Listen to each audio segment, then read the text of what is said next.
Bonjour tout le monde et bienvenue sur Kitchen. Aujourd'hui, on va continuer notre marathon de recettes pour le réveillon et on va passer aux choses sérieuses. Jusqu'alors, on s'était un petit peu concentré sur les apéros, les entrées. Aujourd'hui, on va passer au plat principal. Il y a pas mal de choses que j'avais déjà fait sur la chaîne qui auraient pu correspondre à un plat principal pour un repas de fête. Mais j'avais encore jamais tourné une vidéo où je montre comment faire ma version du Wellington, une espèce de garniture avec plusieurs légumes divers qu'on fourre dans une espèce de pâte feuilletée. C'est quelque chose qui est de tradition un peu plus américaine, anglo-saxonne et qui est facile à faire. Surtout, il n'y a pas trop de chances de déception à avoir, c'est-à-dire qu'on ne va pas essayer ici de faire de la fausse viande ou du faux rôti. Parfois, quand on s'essaye à ce genre de recette pour une première fois et surtout pour un repas assez important où on a plein de gens qu'on aime à table et où on prie pour qu'ils adorent tous ce qu'on a fait à manger, on veut se lancer dans quelque chose qui va remporter 100% des suffrages.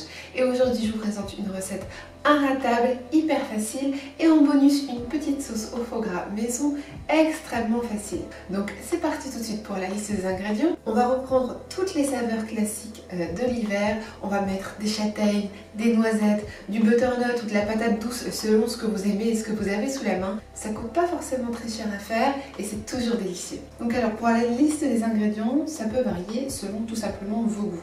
Bien sûr, c'est plus intéressant de prendre des choses qui sont un petit peu dans la saison, qui rappellent un petit peu les saveurs de l'hiver. Donc moi je me suis tournée vers des champignons bruns, de la patate douce, un petit peu d'épinards, de céleri, des oignons qu'on va faire longtemps retenir. Je voulais aussi prendre des châtaignes. Ensuite, vous allez pouvoir prendre votre légumineuse préférée.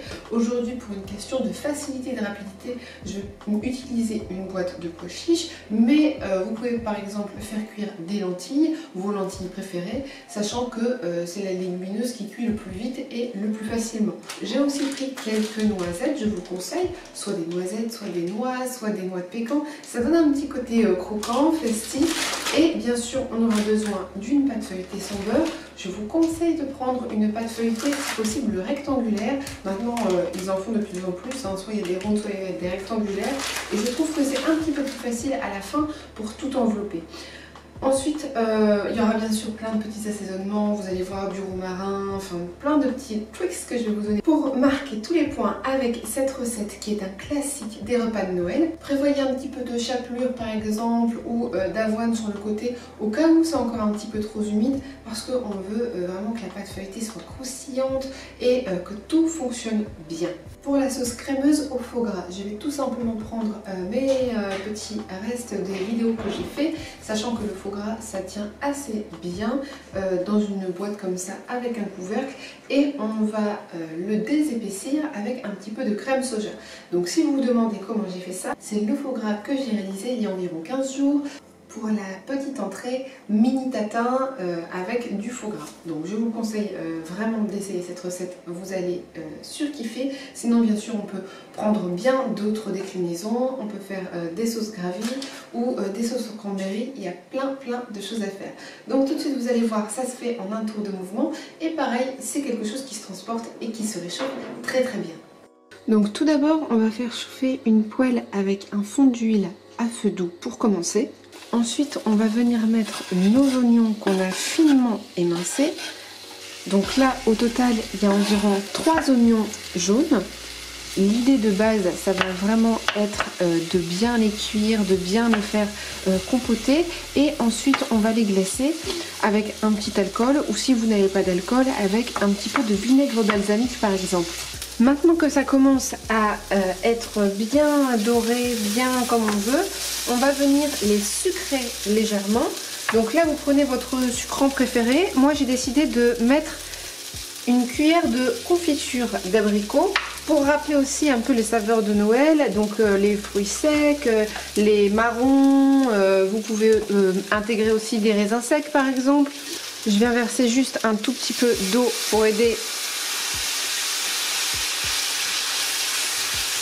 C'est vrai que d'habitude dans la cuisine on ne pense pas assez, je trouve, à switcher un peu les sucrants, alors qu'il y a plein d'autres manières voilà, de ramener de la caramélisation dans un plat hormis le sucre de canne. Donc maintenant je vais monter le feu un petit peu Et je vais venir faire griller mes épices en même temps, qui va toujours rappeler pareil les saveurs des pains d'épices, du 4 épices. Si vous avez des mélanges déjà tout faits, vous pouvez les utiliser. Donc ici je mets un petit peu de cumin, un tout petit peu de cannelle, de la muscade, de la coriandre moulue. Je vais aussi mettre du romarin et de la sauge séchée. J'ajoute enfin une pointe de paprika fumé, puis je sale et je poivre. Je fais bien revenir les épices pour qu'elles exploitent un maximum leur potentiel. Quand le mélange s'est un petit peu asséché, je vais venir déglacer avec un petit peu de madère.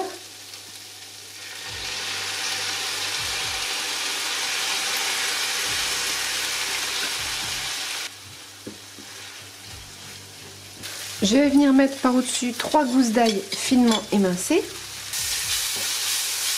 Puis je vais commencer par venir mettre tous mes légumes. Donc là, je vais commencer par la patate douce. J'en mets 2. Je mets aussi un peu d'épinards.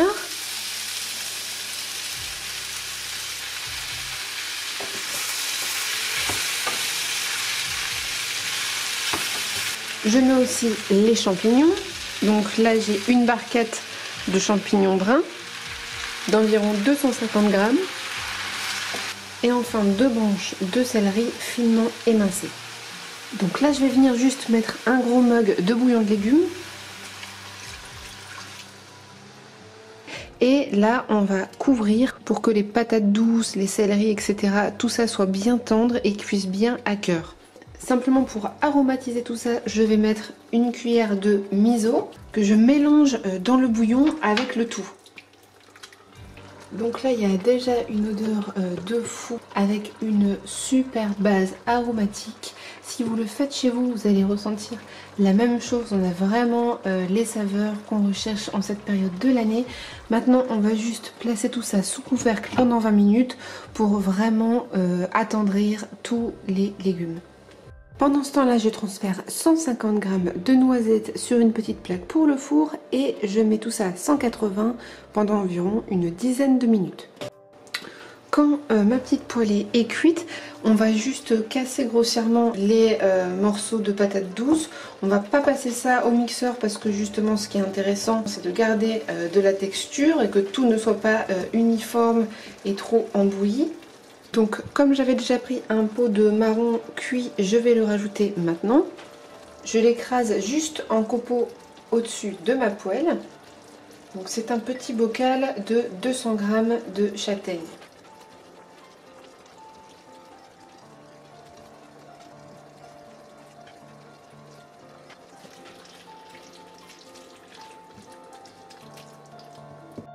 Pendant que le mélange dessèche tranquillement, je vais égoutter ma boîte de pois chiches. Puis on va venir l'écraser avec un presse-purée pour toujours garder un petit peu de texture, qu'elle ne finisse pas embouillie. On ne veut pas du houmous, mais on veut les pois chiches bien écrasés. Vous pouvez le faire aussi à la fourchette.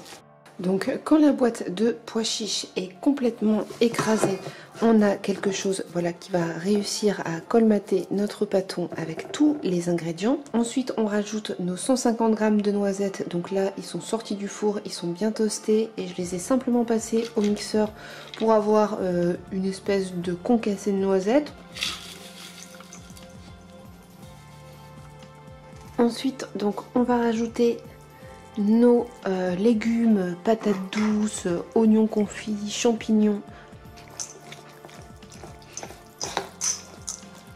On mélange bien pour avoir une petite idée de la texture parce qu'il faut que ça puisse bien se former dans la pâte feuilletée, ça puisse se trancher, pas dégouliner, pas dégorger dans la pâte, etc. Pour arriver à dessécher un petit peu le mélange, je vais verser 50 g de chapelure et environ 50 g d'avoine. Voilà, je fais moitié-moitié. Et donc de cette façon, je suis sûre que je vais pouvoir le rouler correctement.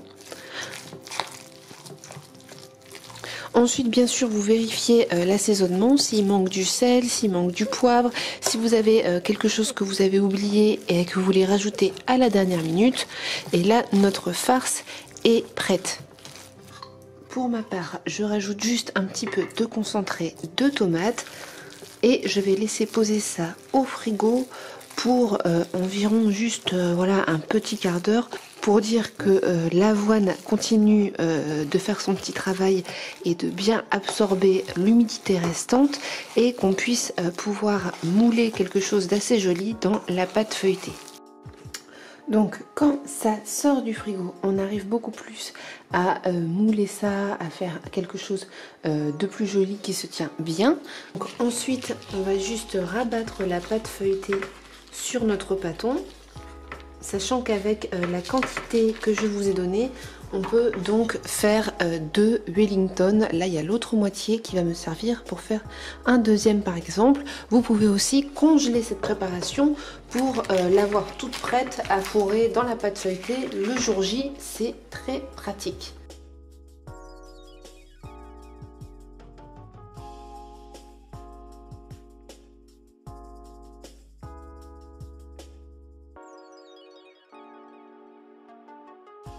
On vient bien fermer, bien sceller le tout pour que ça ne s'échappe pas. On peut pincer un petit peu la pâte entre elles.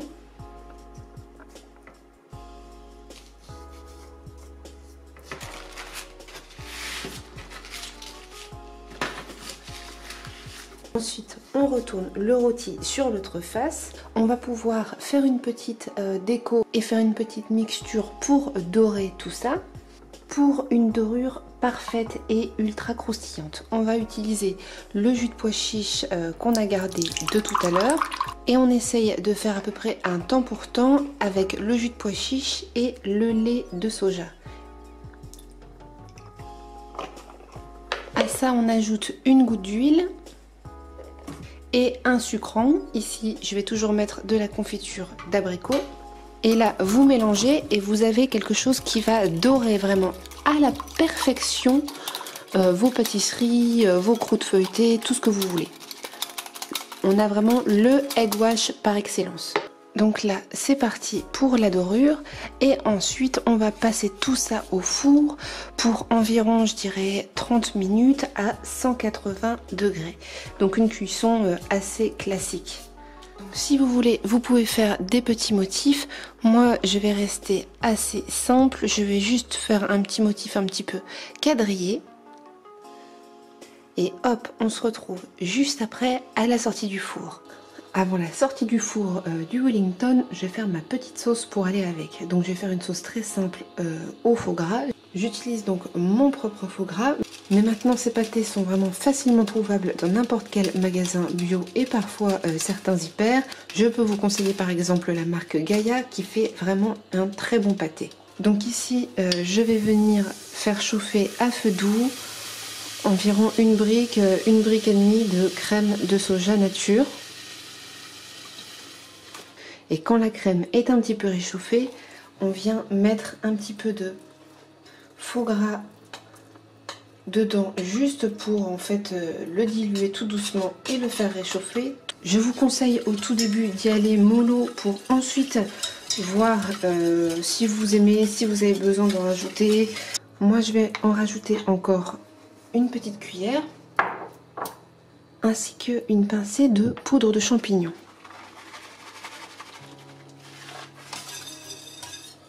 Je ressale légèrement et ma sauce est déjà prête. Donc voilà ce que ça donne à la sortie du four.